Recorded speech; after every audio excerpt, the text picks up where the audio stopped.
사무엘상 제18장.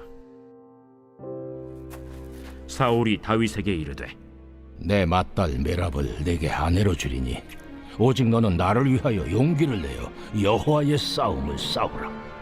이는 그가 생각하기를 내 손을 그에게 대지 않고 블레셋 사람들의 손을 그에게 대게 하리라.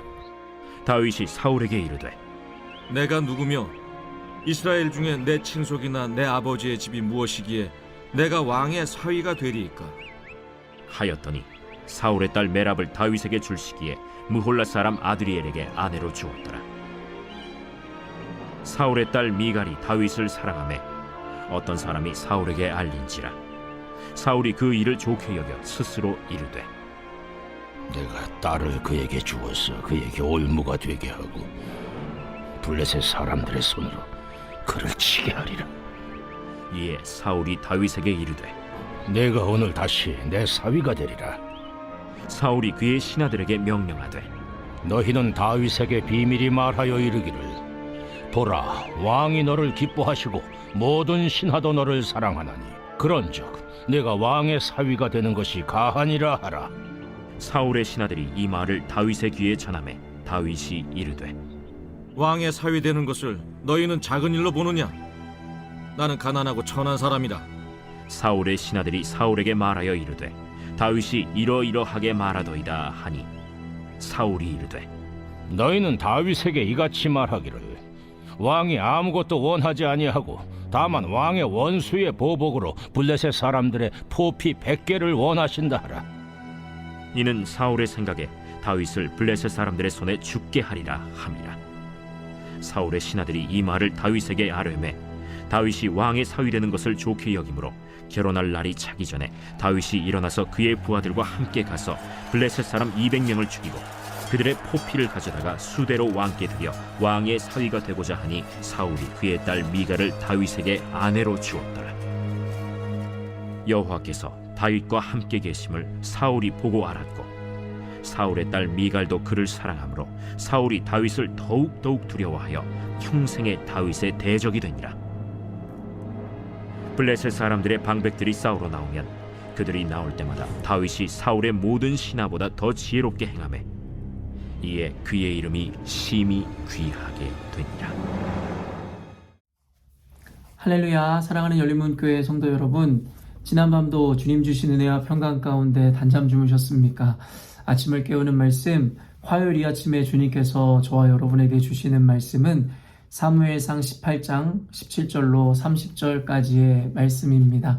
오늘도 주시는 살아계신 하나님의 말씀을 통하여 선명한 그의 음성이 들려지므로 그 말씀을 통하여 온전한 삶의 적용의 내므로 하나님께서 기뻐하는 삶, 하나님께 복을 얻는 삶을 살아내시는 저와 여러분이 되었으면 좋겠습니다.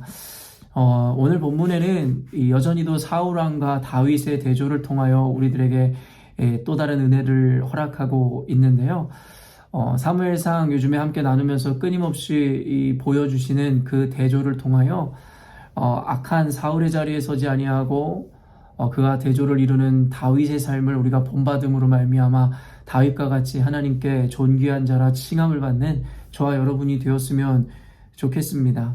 성경은 늘 우리들에게 한결같이 보여주는 것이 있습니다. 바로 하나님의 사람들은 하나님께 복을 얻게 되고 말 그대로 하나님께 내침을 받은 자 혹은 하나님을 버린 자들의 삶은 하나님과 사람들 앞에서 결국에는 이 심판을 얻고 비참하고 이 안타까운 결말을 맞이한다라는 것을 우리는 너무나 잘 알고 있습니다. 성경의 세계관은 어떤 이야기나 책보다 이 권선징악에 대한 내용을 분명하게 기록하고 있는데요. 당장의 눈에 보이는 것은 어떠한 그와 같은 이 악인들의 심판이 아닌 것 같아 보일지라도 궁극적으로는 악인들은 심판을 받을 것이고 반대로 의인의 삶들이 그 과정 가운데 고난과 고초와 어려움이 있을지어도 분명하게 그 마지막은 하나님의 복을 누린다라는 것이 성경의 기조이고 성경에서 우리들에게 가르쳐주는 하나의 세계관이고 교훈인 것입니다. 오늘 본문의 마지막에 30절 보면 블레셋 사람들의 방백들이 싸우러 나오면 그들이 나올 때마다 다윗이 사울의 모든 신하보다 더 지혜롭게 행함에 이에 그의 이름이 심히 귀하게 되니라. 결국엔 사울은 다윗을 질투하여 어떻게 해서든 그를 죽이려고 많은 간계와 계략들을 짜내지만 하나님의 도우심을 입은 이 다윗의 삶을, 또한 그가 존귀케 되어짐을 방해할 수 있는 것은 그 어떤 것도 없었습니다. 여러분, 사울왕이 어떤 자입니까? 바로 일국의 왕이며 절대의 권력자였으며, 다윗이란 존재는 어떤 자입니까? 어떻게 보면 시골 촌뜨기였고, 물론 지금 본문에는 이제 다윗이 조금씩 골리앗을 해치우고 그 외에 왕 앞에서 혁혁한 공을 세움으로 그의 이름이 높아져 가고는 있었지만, 어찌되었든지 간에 이 사울왕의 일개 부하에 지나지 않는 자이기에 결국에는 이 사울이 가진 권력과 능으로 쉽게 어떻게 보면 다윗을 처단할 수도 있었을 것이고 그를 완전히 매장시킬 수도 있었다라는 것이죠. 그러나 우리가 성경을 통해 보면 알겠지만 사울의 간계와 간교함, 겉모술수는 번번이 실패로 돌아가게 되고 다윗은 더욱더 사람들과 하나님 앞에 심히 귀함을 얻게 되더라는 것이죠. 이게 바로 하나님의 사람들을 향한 하나님의 보호하심이며 하나님의 인도하심입니다. 아무리 세상이라는 거대 앞에, 아니면 저와 여러분들이 하나님의 일을 하고 하나님의 자녀로서 살아갈 때에 세상이라는 거대는, 혹은 여러분을 둘러싸고 있는 여러분의 힘과는 비견될 수 없을 정도의 강한 능력을, 힘을, 또한 부와 권세를 가진 자가 여러분들을 치료하고 여러분을 무너뜨리려 한다 할지라도 하나님께서는 끝끝내 저와 여러분을 보호하심으로 말미암아 다윗과 같이 하나님께서 심히 귀한 자로서 많은 이들 앞에서 존귀함을 얻게 해 주시더라는 것이죠. 저는 늘 여러분들에게 이야기하기를, 이 좋은 나무는 이 좋은 열매를 보아 안다라는 말씀을 통해 결국 우리들의 삶이나 우리들의 이 삶의 모습으로 우리가 좋은 나무인지, 즉 하나님께 택함 받은 자인지, 즉 다윗과 같은 자인지에 대해서 증명해내야 될 것에 대해서 이야기하였습니다. 단순히 이 사울왕은 사람들과 하나님 앞에서 조금씩 초라해진다, 그리고 다윗은 사람들과 하나님 앞에서 존귀해진다, 이것도 하나의 열매라면 열매일 수 있겠지만 사실은 열매라고 하기보다는 이것은 하나의 결과라고 할 수 있을 것 같습니다. 결과는 분명히 이와 같이 귀결될 것인데, 아까도 이야기한 바와 같이 과정 중에 때로는 악인이 형통할 때도 있고 의인이 어려움과 공경에 처할 때도 있습니다. 그렇기 때문에 그와 같은 과정 중에 당하는 어떠한 결과로 인해서 그가 의인인지 악인인지 하나님의 택함 받은 자인지 버림을 받은 자인지에 대해서 알기란 쉽지 않다라는 것이에요. 그렇기 때문에 단순히 이와 같은 결과가 아니라 열매를 보아 우리가 하나님 앞에 선한 자인지 택함을 받은지에 대해서 우리가 분별할 수 있어야 되는데요. 오늘 성경을 보면 그 열매들이 너무나도 잘 드러나 있더라는 것이죠. 오늘 본문을 여러분이 계속 읽어보면 사울은 원래 다윗에게 약속했던 것이 있었어요. 무엇이냐면 결국에 골리앗을 치고 블레셋을 물리친 자에게 자신의 딸을 내어주겠다라는 것이죠. 그러나 사울은 오늘 본문을 통해서도 보면 알겠지만 번번이 그의 약속을 쉽게 변개하고 바꾸는 모습을 보여주더라는 것이죠. 원래 첫째 딸 메랍을 다윗에게 주려 하였으나 다윗 스스로가 스스로를 낮춤으로 내가 왕의 사위될 자격이 있나이까? 라고 물음으로 말미암아 그의 겸손함을 보여주는데, 사실은 사울은 다윗에게 이 맏딸을 줄 생각이 없었는지 그 즉시 다른 이에게 이 메랍이라는 첫 딸을 주더라는 것이죠. 이 하나님의 사람과 그렇지 않은 사울의 이 모습, 즉 열매를 그대로 보여주는데요. 결국엔 하나님의 사람은 늘 겸손합니다. 스스로를 낮추죠. 이 다음에 결국에는 다른 딸 미갈이 다윗을 사랑함으로 그 딸을 주려 할 때에도 다윗은 시종일관 겸손함을 보여줍니다. 왕이 그 딸을 주겠다 할 때에 여러분 그것을 마다할 사람이 어디 있겠냐라는 것이에요. 그러나 다윗은 겸손하게 그것을 거절하더라는 것이죠. 그럼에도 불구하고 이 결론을 보게 되면 그 겸손을 보여도 결국에는 얻게 되어질 것, 그리고 취할 수 있는 영광들을 반드시 하나님의 사람들은 얻게 된다라는 것입니다. 무리하게 어떤 계략이나 무리수를 두어서 어떤 결과를 얻으려 하지 않아도 하나님의 순리와 원리대로 겸손함으로 나아가고 양보의 삶을 살 때에도 하나님은 반드시 주시고자 하는 자를 주시며 또한 이 하나님이 주시고자 하는 은혜들을 얻게 하신다라는 것이에요. 그런데 여러분, 그 다음에 사울이 어떻게 이 다윗을 기만하는지 끝까지 보여주게 되는데요.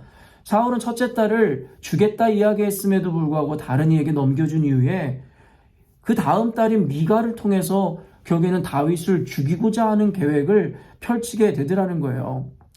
보통 그 압이라는 자는 딸을 줄 때에 그 사위에게 결국에는 내 귀한 딸을 줌으로 말미암아 함께 영광을 누리자 하는 어떤 의도라든가 아니면 말 그대로 사위 될 사람을 귀히 여기는 마음으로 딸을 주겠다라고 보통 부모라면 그렇게 계획하고 그와 같은 의미에서 딸을 내어주겠다 이야기할 것입니다.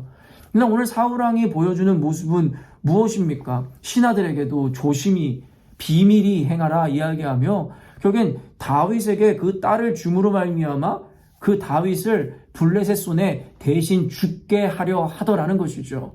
여러분, 계략과 겉모술수를 부리는 자들의 모습을 그대로 보여주더라는 것이죠. 그러면서 사울이 이야기하는 것은 더욱더 가관입니다. 자기 손에는 피를 묻히지 않을 것이고 블레셋의 손에 피를 묻혀 자신이 원하는 결과를 만들어내겠다라는 또한 이기적인 모습을 보여주더라는 것이죠. 결국엔 자신의 손으로 죄를 짓지 않는다고 하여 그것이 자신의 죄가 아니라 할 수 없을 것임에도 불구하고 그는 이와 같이 얄팍한 생각을 가지고 얄팍한 계략으로 하나님의 사람인 다윗을 공경에 빠뜨리려 하더라는 것입니다. 사랑하는 성도 여러분, 어제 말씀에는 우리가 친구를 잘 사귀어야 하고 주위의 환경을 잘 만나야 된다라는 이야기를 했습니다. 여러분 주변에 여러분은 사울과 같은 자를 벗삼아 살아가고 계십니까? 아니면 다윗과 같은 자, 겸손한 자, 오직 하나님만 바라보는 순전한 자를 친구로 벗삼아 살아가고 계십니까? 또 다른 의미에서는 여러분이 혹시 사울과 같이 늘 간교하고 겉모술수로 자신의 어떠한 이익과 유익을 위해서 어떠한 악이라든가 어떠한 계략을 일삼는 것에 대해서 조금 더 주저하지 않는 삶을 사는 분이십니까? 아니면 다윗과 같이 늘 겸손함으로 정직함으로 그리고 충성함으로 나아가는 분들이십니까? 아까도 이야기했지만 열매를 보아 좋은 나무인지 그렇지 않은지 우리들의 삶을 통하여 우리가 하나님의 사람인지 그렇지 않은지에 대해서 우리는 증명해내야 된다 이야기했습니다. 여러분 주변에 하나님의 사람이 아닌 사울과 같은 이들이 있다면 여러분은 그들을 피하셔야 합니다. 복음을 전해주어야 한다는 것과는 다른 개념입니다. 여러분이 그들을 벗삼아 나아가고 있을 때 여러분들도 조금씩 그들에게 물들어감을 잊지 않아야 한다는 것이죠. 또한 다른 의미에서 여러분들은 과연 여러분의 유익을 구할 때에 이와 같은 불법과 겉모술수와 계략을 일삼는 것을 조금 더 부끄러워 여기지 않는다든가 여러분들 이와 같은 방법으로 살아가고 계시다면 속히 돌이키셔야 할 것입니다. 사람을 속일 수 있으나 하나님을 속일 수 없다는 말, 하나님은 우리의 중심을 보신다라는 말, 여러분 우리는 잊지 않아야 합니다. 아무리 우리가 사람을 속여 순간의 유익은 취할 수 있을지 모르겠으나 아까도 이야기했지만 권선징악, 결국 하나님 앞에 바른 길로 옳은 길로 가지 못하는 자들은 순간에 좋은 결과는 맞이할지 모르겠으나 종국에는 망하리라. 이것이 성경에서 가르치는 이야기입니다. 반면에 다윗과 같이 어떻게 보면 순전하게 살아가고 정직하게 살아가는 자들은 매 순간 세상이라는 거대 앞에 피해를 당하면서 사는 것처럼 보일지 모르겠습니다. 그러나 오늘 성경을 통해 보았듯이 하나님의 능히 그를 보호하심으로 말미암아 세상의 계략과 세상의 이런 권세 앞에서도 하나님의 사람을 보존시키다라는 것입니다. 오늘 두 번째 딸을 주면서 사울이 행했었던 거짓 계략이 무엇이었습니까? 결국에 그 딸을 주노라 이야기하며 다윗 블레셋 사람들의 이 100명의 포피를 가지고 오라라고 이야기하더라는 거예요. 그러면서 그 속마음이 뭐라고 이야기한다 했습니까? 결국에는 블레셋 사람의 손에 죽게 하려 함이었다라고 이야기합니다. 그런데 그런 것도 알지 못한 다윗은 결국에는 왕에게 충성을 보이는 표시로 블레셋 사람의 200명을 여러분 200명의 포피를 그의 이 왕인 사울에게 바치더라는 것입니다. 여러분 다윗이 죽기는커녕 사울이 계략으로 짰었던 그 100명의 목숨보다 더 많은 목숨을 빼앗아 그에게 올려드림으로 말미암아 결국에는 사울 왕을 도리어 어떻게 보면 조롱하는 것 같은, 아니 다윗이 조롱한 것은 아니죠. 다윗은 도리어 충성의 표시로 그와 같은 것을 했지만 사울 스스로가 조롱을 당하는 처지에 놓이게 되었다라는 것이죠. 그의 계략이, 그의 겉모술수가 보기 좋게 결국에는 이 실패로 돌아가는 것을 성경은 보여주더라는 것입니다. 사랑하는 이 성도 여러분, 늘 제가 여러분에게 이야기하는 것이지만 선을 행하다가 낙심하지 말라 이야기하는 그 말씀, 눈물로써 씨를 뿌린 자들은 반드시 그 단을 거두리라, 기쁨으로 단을 거둔다라는 그 말씀, 여러분 이 모든 것이 우리가 믿음과 하나님을 향한 신뢰가 없다면 지켜낼 수 없는 말씀일 것입니다. 우리는 보통 세상을 살아갈 때에 다윗과 같은 순전함, 어떻게 보면 순수함으로 살아가기보다는 사울과 같이 겉모술수와 간교함으로 살아가고자 하는 그 유혹들이 더 많을지도 모르겠으며, 우리가 쉽게 취하는 것은 사울과 같은 삶일지 모르겠습니다. 그러나 하나님께서 기뻐하시는 삶이 결코 아님을 저와 여러분이 깨달음으로 말미암아 비록 순간에 손해를 볼지라도 그리스도인으로서 정직하고 거룩하고 당당하게 하나님의 선을 베풀고 선을 이루는 삶을 살아야 할 것입니다. 사랑하는 성도 여러분, 세상과 타협하지 않는다라는 말은 단순히 악한 법안이라든가 세상의 권세자와 싸우거나 그들과 함께 하지 않는다라는 개념뿐만 아니라, 여러분 우리들의 삶 가운데서 악인들이나 세상 사람들이 그러하듯이 겉모술수와 계략을 꾸밈으로 말미암아 사람을 속이고 세상을 속이는 사람, 그 역시도 이 성경이 이야기하는 악인이며 우리가 피해야 하는 모습이라 생각되오니, 여러분들도 하나님 앞에서 하나님을 바라봄으로, 하나님을 신뢰함으로 이와 같은 간교함의 유혹에서 벗어나 정직한 자에게 상을 베푸시는 주님을 바라봄으로 오늘도 정결하고 거룩하고 깨끗한 삶을 살아내셨으면 좋겠습니다. 이와 같은 삶을 살 때에 더불어 하나님께서는 여러분의 삶을 통해 세상 가운데 하나님의 영광을 나타내시고, 또한 하나님의 이 귀한 열매들을 맺는 삶, 많은 영혼들을 여러분을 통해 구원시키는 은혜를 허락하실 줄로 믿습니다. 함께 기도하겠습니다. 하나님 아버지, 오늘날에 많은 교회와 그리스도인들이 세상과 타협하고 세상 사람들과 별과 다를 거 없는 삶을 살아내므로 많은 이들이 교회에 등을 돌리고 그리스도인들에게 실망하는 모습을 보게 됩니다. 어쩌면 우리에게 더욱더 쉽게 유혹되어지는 것이 사울과 같이 간교하며 자신의 목적을 이루기 위해서 수단과 방법을 가리지 않는 삶, 어쩌면 그것이 우리가 지향하기에 더 편리하고 쉬운 방법일지 모르겠습니다. 그러나 하나님께서는 끝까지 정직하며 다윗과 같이 순전함으로 세상을 받아내고 살아가는 자들의 삶을 기뻐하시는 줄로 믿사오니, 우리로 하여금 순간의 손해당함을 두려워함으로 말미암아 세상과 타협하는 것이 아니라, 사울과 같은 삶을 사는 것이 아니라 끝까지 우리와 함께 하시는 주님을 하나님 신뢰하고 기대함으로, 하나님 종국의 선한 자들에게 하나님께서 반드시 축복하리라는 믿음으로 오늘도 선한 싸움 힘써 싸워나가게 하여 주시고, 하나님께서 원하시는 선한 삶, 정직한 삶, 충성된 삶을 살아내므로 하나님께 영광이 될 뿐만 아니라 사람들에게 다윗과 같이 존귀함을 입어가는 우리 모두가 되게 하여 주시옵소서. 오늘도 그런 삶을 우리 가운데 허락하실 줄로 믿고 감사드리오며 거룩하신 예수님의 이름으로 기도합니다. 아멘. 사랑하는 열린문교회 성도 여러분, 오늘도 주님께서 저와 여러분들에게 특별한 하루를 허락하셨습니다. 오늘 하루가 더욱더 특별하게 우리에게 여겨지는 삶을 살기 위해서는 이와 같이 세상을 거스르며 하나님의 말씀대로 살아내는 삶, 하나님 앞에 어떤 것과도 타협하지 않고 순전함을 지키는 삶, 그러한 삶을 살아낼 때에 오늘이 더없이 여러분에게 특별한 하루가 될 줄로 믿습니다. 아침을 깨우는 말씀은 내일 아침에 또 만나도록 하겠습니다.